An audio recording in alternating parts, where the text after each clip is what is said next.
Bismillahirrahmanirrahim. Assalamualaikum warahmatullahi ta'ala wabarakatuh.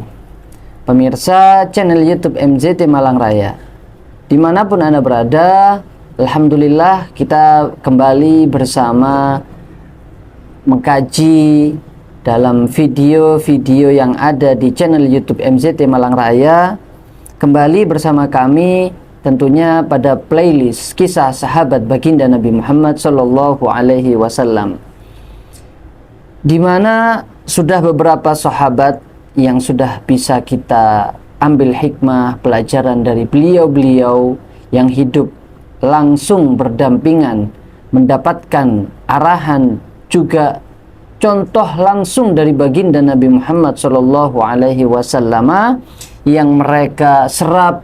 Beliau para sahabat minum langsung teguk dari apa yang dicontohkan secara real dan nyata oleh baginda Nabi Muhammad Sallallahu Alaihi Wasallam, di mana tujuan kita terutama dan yang paling utama adalah kita bisa meneladani, juga bisa mempelajari apa dan bagaimana Nabi Muhammad kepada para sahabat-sahabat beliau, bagaimana sahabatnya juga mendapatkan langsung teladan yang sempurna dari baginda Nabi Muhammad Sallallahu Alaihi Wasallam. Pada video kali ini kita akan mempelajari kisah salah seorang sahabat yang menurut riwayat para ulama hadis, beliau adalah salah seorang sahabat yang paling banyak meriwayatkan hadis dari baginda Nabi Muhammad Sallallahu Alaihi Wasallam. Seperti dalam nazam kitab yang mungkin pernah kita dengar, jadi kitab Raful Astar, disebutkan dalam kitab tersebut salah satu nazam tentang ilmu mustalah hadis, tentang para periwayat hadis dari para sahabat. Wal mukthiruna bahruhum wa anasu Aisyatun wa Jabirun muqaddasu sahibud dausi wa kadzabnu Umara rabbi qinil bil mukthirina dharara. Dari sekian banyak sahabat yang meriwayatkan hadis, ada 6 sahabat yang meriwayatkan hadis di kisaran lebih dari angka 1000 hadis, dan yang paling banyak di antara beliau adalah Sahibud Dausi. Siapakah Sahibud Dausi? Beliau adalah salah seorang sahabat yang tumbuh dari kabilah atau suku Ad-Dausi yang tinggal dan berasal dari kota Madinah, yang saat kecil sebelum berjumpa dengan baginda Nabi Muhammad Sallallahu Alaihi Wasallam memiliki nama yang dikenal dengan Abdus Syams. Abdus Syams dalam artian secara etimologi yang kita bahasakan adalah hamba dari matahari. Setelah berjumpa dengan baginda Nabi Muhammad Sallallahu Alaihi Wasallam, lantas nama tersebut yang kurang etis dalam agama Islam dan juga tidak pas disebutkan dalam agama Islam, yang mana kita semuanya adalah hamba Allah Subhanahu wa taala. Kemudian nama tersebut diubah oleh baginda Nabi Muhammad Sallallahu Alaihi Wasallam dengan nama yang lebih indah, nama seorang hamba yang disandingkan dengan Allah Subhanahu wa taala yang Maha Pengasih juga Maha Penyayang, sehingga oleh Rasulullah ketika sahabat tersebut ditanya oleh baginda Nabi Muhammad, "Mas muka?" Faqala Abdus Syams. Beliau menjawab, Rasulullah bertanya, "Siapa namamu?" Beliau menjawab, "Namaku adalah Abdus Syams, hamba matahari."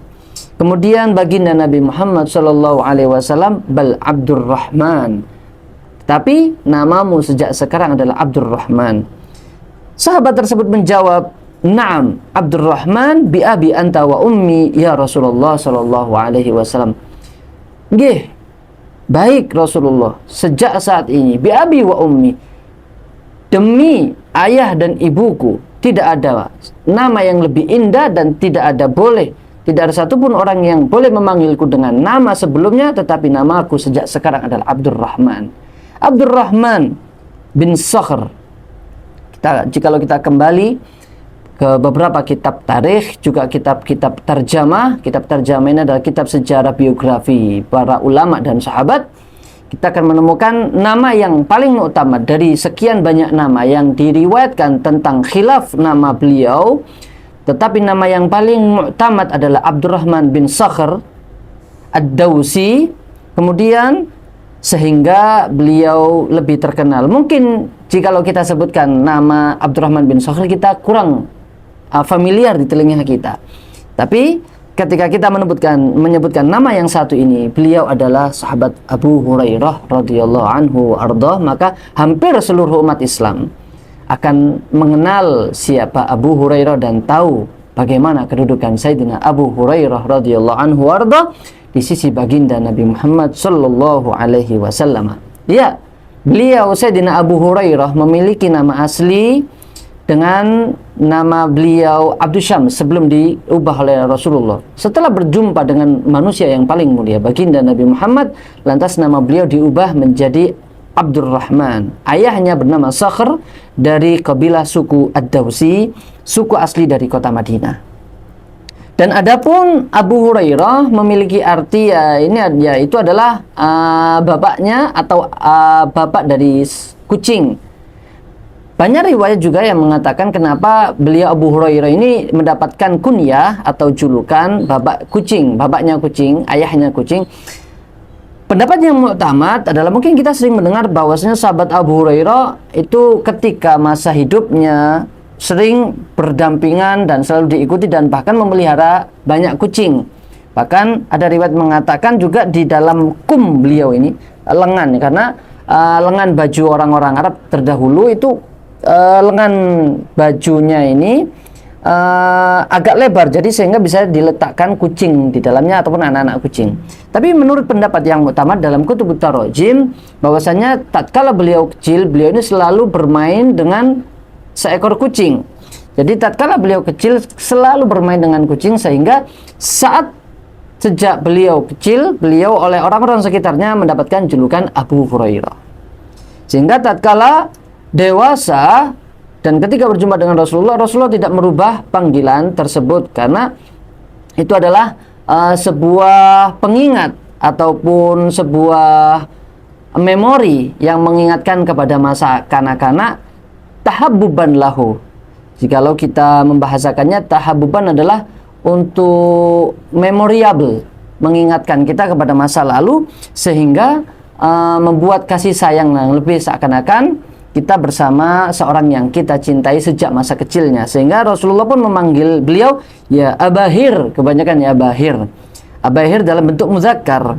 Nadani biha habibi Rasulullah sallallahu alaihi wasallam, dijelaskan oleh Sayyidina Abu Hurairah, Habibi, kekasihku, memanggilku dengan Abahir juga. Nah, sejak saat itu Sayyidina Abu Hurairah pun juga senang ketika dipanggil oleh Abahir ataupun Abu Hurairah, karena Rasulullah pun memanggil beliau juga dengan sebutan tersebut. Dalam kalimat Sayyidina Abu Hurairah ini banyak kita temukan bahwasanya beliau mengatakan Habibi Rasulullah, Khalili Rasulullah. Abu Hurairah membahasakan Rasulullah sebagai Habibi, kekasihku, Khalili, kekasihku. Ya, karena Sayyidina Abu Hurairah begitu sangat mencintai kepada Rasulullah, sehingga dalam kitab-kitab sejarah, kitab-kitab manaqib, juga Kutubut Tarajim, beliau sangat banyak dikatakan bahwasanya wafada ma'a jumu'i min qaumihi atau waqad ikhtalata ma'a lahmihi wa damihi. Cintanya Sayyidina Abu Hurairah kepada Rasulullah sudah mendarah daging. Jadi seakan-akan tidak bisa dipisahkan dari kehidupan Sayyidina Abu Hurairah, dan seharusnya kita seperti itu. Bagaimana rasa cinta kita kepada Rasulullah sudah menjadi darah dan daging, ataupun bahkan seperti nafas yang tidak bisa dipisahkan.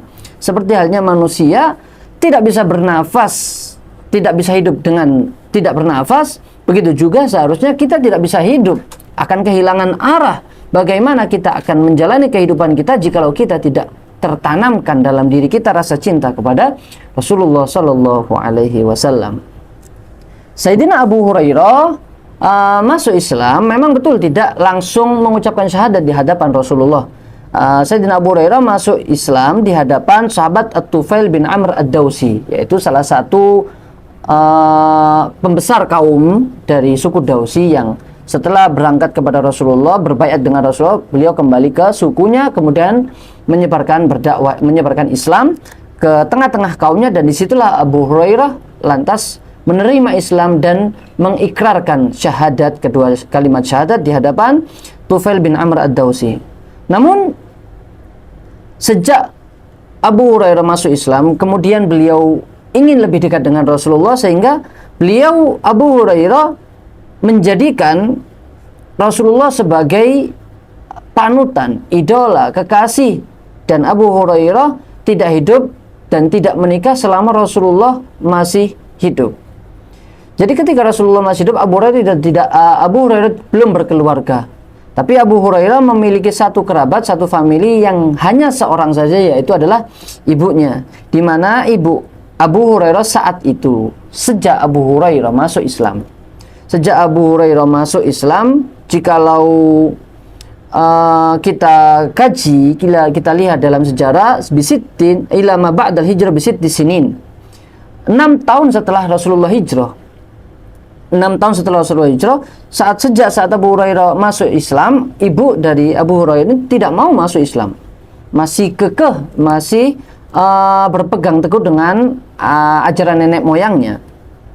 Sampai Abu Hurairah mengatakan, wa inni wa kuntu indi ummun ajuz asartu ala syirki.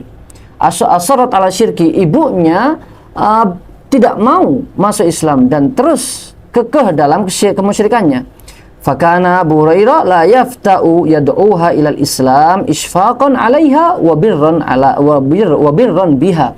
Abu Hurairah terus setiap hari, setiap waktu mengajak ibunya untuk masuk Islam demi baktinya, agar Abu Hurairah tidak bersedih ketika ibunya meninggal, kemudian meninggal dalam keadaan non-muslim, di luar Islam, sehingga tidak akan bisa berjumpa kelak di alam akhirat. Sehingga sampai suatu saat, hampir setiap hari Abu Hurairah pulang ke rumahnya untuk mengajak ibunya masuk Islam. Karena perlu kita ketahui bahwasanya Abu Hurairah sejak masuk Islam, kemudian dekat dengan Rasulullah, Abu Hurairah menjadikan Masjid Nabawi sebagai rumahnya, Rasulullah sebagai orang tuanya. Dan apa yang dilakukan Abu Hurairah semuanya atas izin dan atas perintah dari Kanjeng Nabi Muhammad SAW. Sampai suatu hari tatkala Abu Hurairah mencoba untuk mengajak ibunya masuk ke dalam agama Islam, Abu Hurairah mendapatkan jawaban yang sangat mengiris hati beliau dari ibunya, yaitu tatkala ibunda Abu Hurairah mengucapkan sesuatu yang memberikan kesan buruk ataupun mengejek Rasulullah Shallallahu Alaihi Wasallam. Abu Hurairah tidak pernah bersedih ketika dirinya dicaci oleh ibunya. Abu Hurairah tidak pernah menangis tatkala dirinya, kehormatannya direndahkan, dihancurkan oleh ibunya.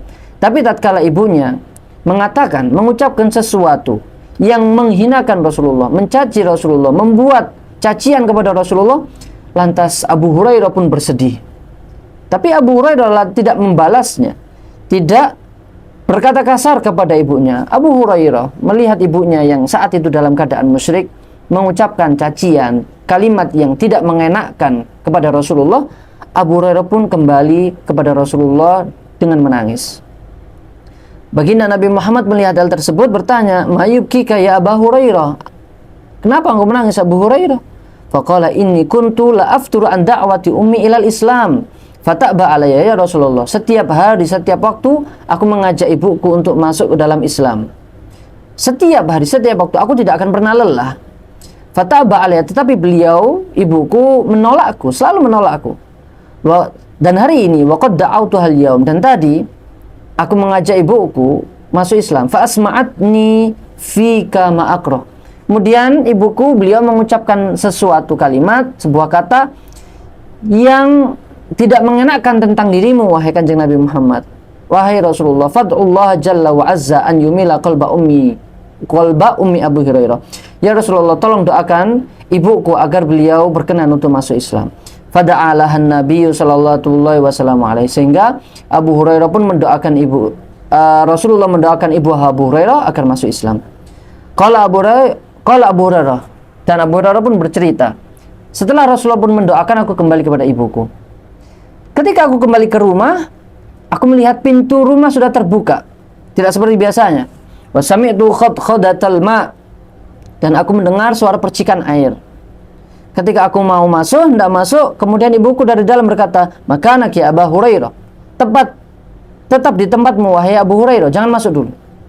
Kemudian tidak lama ibunya pun berkata, masuk, sekarang kamu masuk. Fadakhaltu, kemudian aku masuk, kemudian ibuku mengucapkan secara tiba-tiba, asyhadu an la ilaha illallah wa asyhadu anna Muhammadar Rasulullah sallallahu alaihi wasallam. Lantas ibu Abu Hurairah pun mengucapkan syahadat yang membuat hati Abu Hurairah sangat bergembira. Fa'udtu ila Rasulillah, kemudian aku kembali kepada Rasulullah, wa ana abki minal farah, dan sekarang aku menangis karena rasa bahagia yang luar biasa, sebagaimana aku menangis bahkan lebih tatkala sebelumnya beberapa waktu yang lalu ketika aku menangis ketika ibuku mengucapkan kalimat yang kurang mengenakkan tentang Kanjeng Nabi Muhammad sallallahu alaihi wasallam. Abu Hurairah hidup setiap hari bersama Kanjeng Nabi Muhammad sallallahu alaihi wasallam. Kemudian Abu Hurairah sangat bersyukur kepada Allah Subhanahu wa taala, tidak pernah henti-hentinya bersyukur karena beliau bisa hidup berdampingan dengan Rasulullah, menjadikan Rasulullah sebagai panutan, bisa setiap hari berjumpa dengan Rasulullah, sehingga beliau pun mengatakan alhamdulillahilladzi hada Abu Hurairah lil Islam. Segala puji bagi Allah yang telah menjadikan Abu Hurairah masuk ke dalam agama Islam. Alhamdulillahilladzi 'allama Abu Hurairah al-Qur'an, yang menjadikan Abu Hurairah bisa belajar Al-Qur'an, bisa memahami Al-Qur'an. Alhamdulillahilladzi manna 'ala Abi Hurairah bi suhbati Muhammadin sallallahu alaihi wasallam, dan segala puji bagi Allah yang telah menjadikan Abu Hurairah bisa dekat dengan baginda Nabi Muhammad sallallahu alaihi wasallam.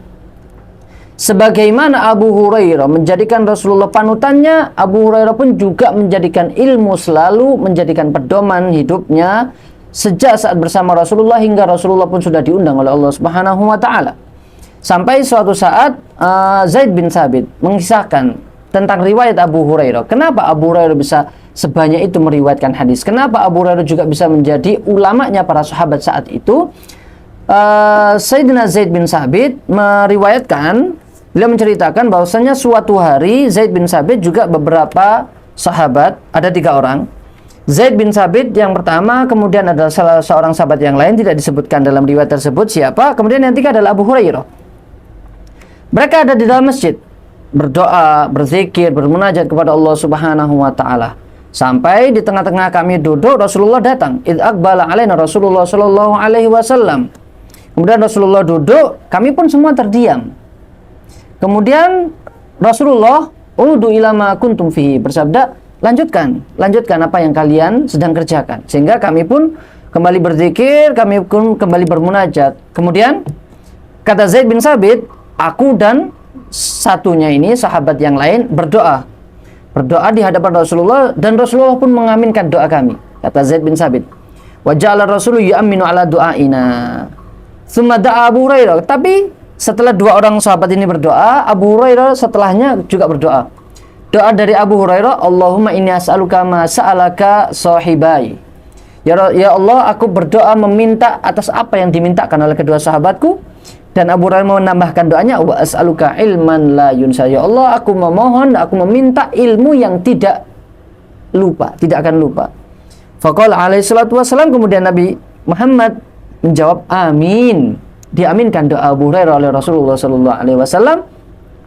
Dan Zaid bin Thabit bersama sahabatnya, wa nahnu nas'alullah ilman la yunsa. Ya Rasulullah, kami juga mintakan kepada Allah ilmu yang tidak dilupakan. Rasulullah menjawab, sabaqakum bihal ghulamu ad-Dausi. Doa ini sudah aku aminkan dan sudah didahului. Kalian sudah didahului oleh Abu Hurairah. Sehingga Abu Hurairah pun memiliki keistimewaan dari hal ilmu, berkah dari amin dan doa dari Rasulullah sallallahu alaihi wasallam. Masih banyak bagaimana kisah Abu Hurairah tentang ilmu. Untuk menutup video ini, satu kisah dari bagaimana cintanya Abu Hurairah kepada ilmu, bagaimana kehidupan beliau yang disibukkan dengan ilmu. Pernah suatu saat Abu Hurairah setelah wafatnya Rasulullah sallallahu alaihi wasallam, Abu Hurairah lewat di samping pasar yang ada di kota Madinah. Ketika melihat di samping pasar banyak orang berkumpul di pasar, disibukkan dengan muamalah, interaksi jual beli dan lain sebagainya. Sampai ketika ternyata beliau masuk ke dalam pasar, di dalam lebih ramai. Di dalam lebih ramai orang-orang sedang sibuk bekerja, jual beli dan lain sebagainya. Kemudian Abu Hurairah di tengah-tengah pasar, kemudian naik di atas tempat yang agak tinggi dan mengatakan, "Ma'ajazakum ya ahlal Madinah." Merugi kalian wahai orang-orang Madinah, sangat rugi kalian ini orang-orang, wahai masyarakat kota Madinah. Faqala wa ma ra'aita min ajzina ya Abu Hurairah. Kenapa kami rugi wahai Abu Hurairah? Kenapa kau mengatakan kami rugi sedangkan kami ada pada saat ini sedang bermuamalah, berniaga, berjual beli dan lain sebagainya. Kami pun mendapatkan untung. Umar ra'aita asana faqala mirathu Rasulillah sallallahu alaihi wasallam. Harta warisan Rasulullah yuqassamu wa antum hahuna. Harta warisan Rasulullah sedang dibagi-bagi. Sedangkan kalian masa di sini sibuk di pasar kalian, sibuk dengan interaksi kalian. Sedangkan warisan Rasulullah sedang dibagi-bagi. Merugi tentunya kalian. Ala tadhhabuna wa ta'khuduna nasibakum. Kenapa kalian tidak berangkat? Kenapa kalian tidak mau mengambil bagian kalian dari warisan Rasulullah? Wa aina huwa ya Abu Hurairah? Mereka bertanya, warisan Rasulullah di mana? Di mana Abu Hurairah? Tolong tunjukkan kepada kami. Fil masjid. Kata saya Abu Hurairah, ada di masjid. Warisan Rasulullah sedang dibagi-bagi. Sehingga seluruh orang yang ada di pasar Madinah tadi itu, mereka berbondong-bondong berangkat cepat, bergemuruh, berlari, bersegera menuju masjid. Masjid Nabawi tentunya. Fakharaju sira'an wa waqafa Abu Hurairah lahum hatta raja'u. Dan Abu Hurairah pun menunggu mereka. Kemudian ternyata tidak lama dari mereka berangkat, kemudian orang-orang yang di pasar itu segera kembali dan menemukan Abu Hurairah masih di tengah pasar. Ya Abu Hurairah, laqad ataina al-masjid. Wahai Abu Hurairah, di mana warisan Rasulullah dibagi-bagi? Kami sudah datang ke masjid. Fadakhalna fihim wa lam nara syai'an. Kami tidak menemukan apa-apa. Dalam masjid ada bagi-bagi warisan. Faqala lahum awama ra'aitum fil masjid ahadan? Apa kalian tidak melihat seorang pun dalam masjid? Mereka menjawab, qalu bala, iya kami menemukan beberapa orang di masjid. Kami ada melihat sekelompok orang sedang sholat, sekelompok orang sedang membaca Al-Quran, dan beberapa orang sedang membuka majelis ilmu, yatadzakaruna fil halal wal haram. Mereka sedang belajar ilmu fikih, mereka sedang belajar ilmu agama dan ilmu syariat Allah Subhanahu wa taala. Faqala waihakum, celakalah kalian. Apakah kalian tidak mengetahui? Dzalika miratsu Muhammadin sallallahu alaihi wasallam. Ketahuilah, itulah sebetulnya warisan dari baginda Nabi Muhammad sallallahu alaihi wasallam. Kita kembali kepada sabda baginda Nabi Muhammad, al-anbiya la yuwarithuna dinaran wala dirhaman. Para nabi itu tidak mewariskan, tidak menurunkan harta warisan, memberikan harta warisan dinar wala dirham, tidak memberikan harta, mewariskan harta tidak. Yuwarithunal ulama, innamal ulama warasatul anbiya, al ulama warasatul anbiya. Mereka lah para ulama, mereka lah warisan dari baginda, penerus dari warisan baginda Nabi Muhammad sallallahu alaihi wasallam. Maka dari itu, para pemirsa channel YouTube MZT Malang Raya, sangat beruntung jikalau kita mau terus belajar, mempelajari ilmu-ilmu syariat, ilmu-ilmu agama, yang salah satunya bisa kita ikuti hampir setiap harinya yang ada di channel YouTube MZT Malang Raya ini, dalam rangka kita niatkan pertama untuk menjemput keridhaan Allah Subhanahu wa taala, agar kita tidak termasuk orang-orang yang merugi seperti apa yang disampaikan oleh Abu Hurairah, karena kita tidak mau mendapatkan dan tidak mau menjemput warisan Rasulullah yang dibagi-bagikan. Salah satu manfaat yang bisa kita dapatkan, dan tentunya manfaat yang sangat luar biasa yang bisa kita ikuti dari channel YouTube MZT Malang Raya ini adalah kita bisa mendapatkan bagian warisan baginda Nabi Muhammad sallallahu alaihi wasallam. Sekilas sekelumit tentang pembukaan dari kisah Sayyidina Abu Hurairah. Tentunya masih banyak pelajaran, nasihat, dan qudwah yang bisa kita dapatkan dari kisah Sayyidina Abu Hurairah, dan tetap insya Allah akan kita kaji bersama-sama dan selalu ikuti kajian yang ada di channel YouTube MZT Malang Raya, playlist-playlist yang ada di dalamnya, dan mudah-mudahan kita tetap dimudahkan dan istiqomahkan oleh Allah Subhanahu wa taala. Wallahu musta'an alaihi tuklan. Assalamualaikum warahmatullahi wabarakatuh.